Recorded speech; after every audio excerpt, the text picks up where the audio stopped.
Hola, ¿qué tal, compas? Pues este texto es de Javier Hernández Alpizar y dice que el zapatismo es el verdadero foco de resistencia al salinismo. Estoy de acuerdo y por esa razón vamos a leer, aunque nos digan todo lo contrario, ya saben quién. Pero hay compas que sí lo van a entender. La historia del EZLN es larga, pero podemos retomar algunos momentos importantes que ayudan a deshacer el entuerto de la propaganda negra contra los zapatistas, propalada por el voto duro de AMLO y los malquerientes del zapatismo, la calumnia de que son marionetas manipuladas por Salinas. Además del racismo implícito en la idea de que son meras marionetas los miles de indígenas que se han manifestado en las semanas recientes en apoyo a la vocera del Consejo Indígena de Gobierno, Marichuy.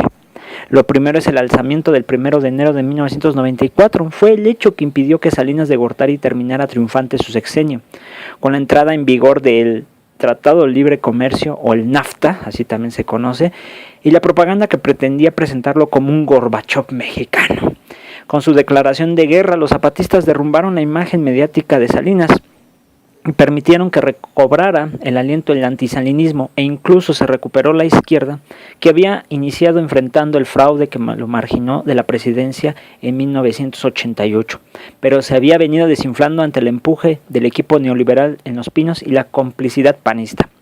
Salinas de Gortari y su equipo, Colosio, asesinado por el mismo sistema, Camacho Solís, luego asesor de AMLO, Aspe Armella, alguna vez asesor de una delfín de AMLO, Marcelo Ebrard, salinista del equipo de Camacho, Ruiz Massieu, también asesinado por el mismo sistema al que sirvió.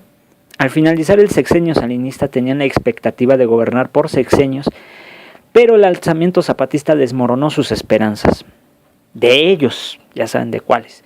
Zedillo fue improvisado como candidato priista y se benefició del sentimiento de culpa y el miedo a la guerra que generó el asesinato de Colosio, pero pudo mantener la hegemonía priista y ante la insistencia perredista de mantener a un candidato por siempre, Cuauhtémoc Cárdenas, los beneficiarios de la alternancia entre comillas fueron los panistas, con Fox.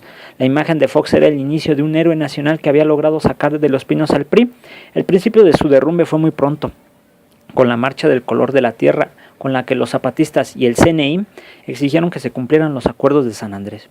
Los indígenas fueron traicionados por la alianza Ceballos-PAN, Ortega el PRD y Bartlett en aquel tiempo estaba en el PRI, pero sigue siendo priista, y eso llevaría a los zapatistas a tomar la ruta de la autonomía en sus comunidades y el anticapitalismo a nivel global y nacional.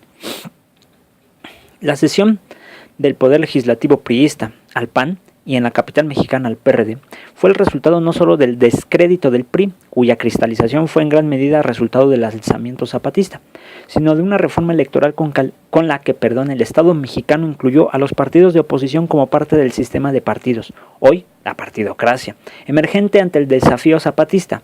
Se beneficiaron PAN y PRD, el primero con la presidencia de la República, Fox y Calderón, y el segundo con el gobierno de la Ciudad de México, Cárdenas, Robles, Obrador, Encinas, Ebrard y Mancera.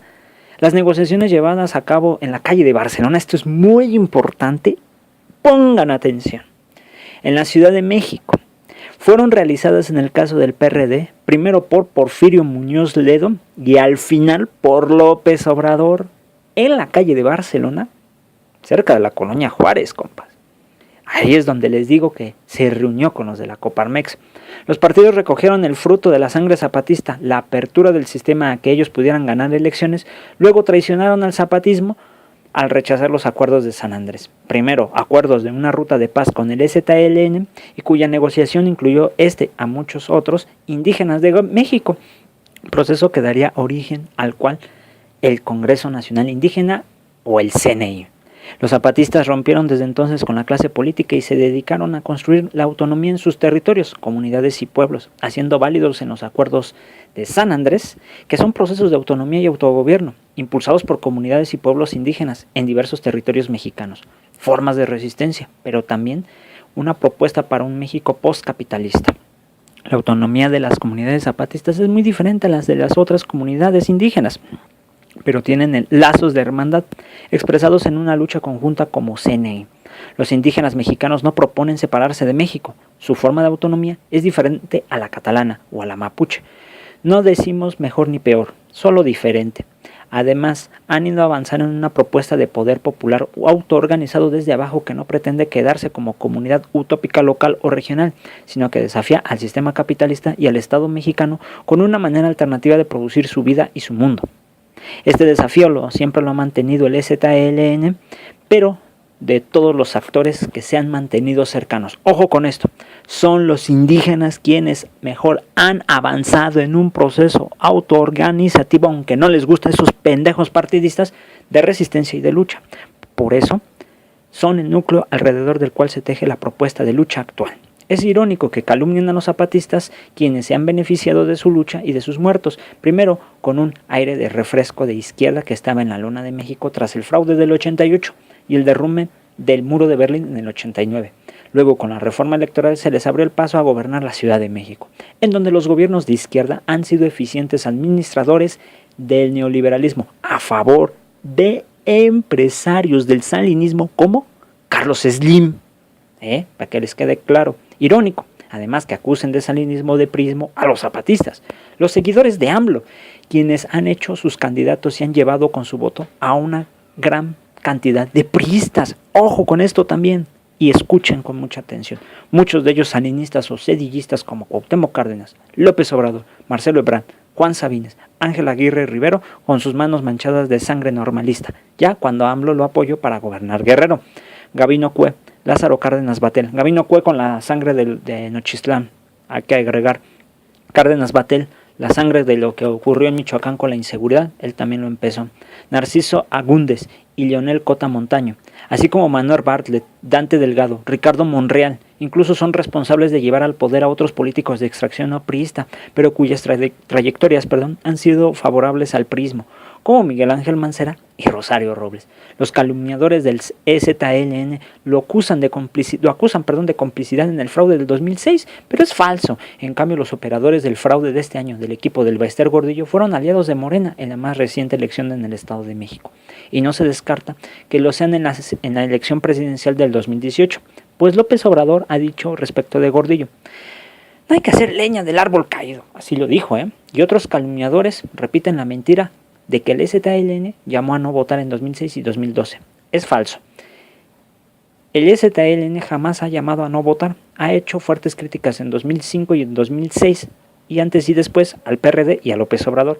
Críticas acerca de las cuales el tiempo les ha dado la razón a los zapatistas. Actualmente, el CNI, del cual el EZLN forma parte, ojo, forma parte, a ver, repítanlo, pendejos partidistas, forma parte, no es el EZLN así en sí, forma parte, ¿ya? Ok, ha constituido un consejo indígena de gobierno cuya vocera es Marichuy, María de Jesús Patricio Martínez, que propone dar un paso adelante en la organización y la lucha anticapitalista en México y en el mundo. Y algunos de los más fanatizados seguidores del eterno candidato se han sumado a una campaña racista, misógina y de desprecio clasista contra la vocera del Consejo Indígena de Gobierno, una luchadora social de toda la vida, una indígena nahua. Irónicamente, el verdadero heredero del liberalismo social que preconizó Salinas de Gortari es López Obrador. Por algo varios connotados salinistas han sido tan cercanos al candidato de Morena. Y esto es muy importante, y no estamos inventando.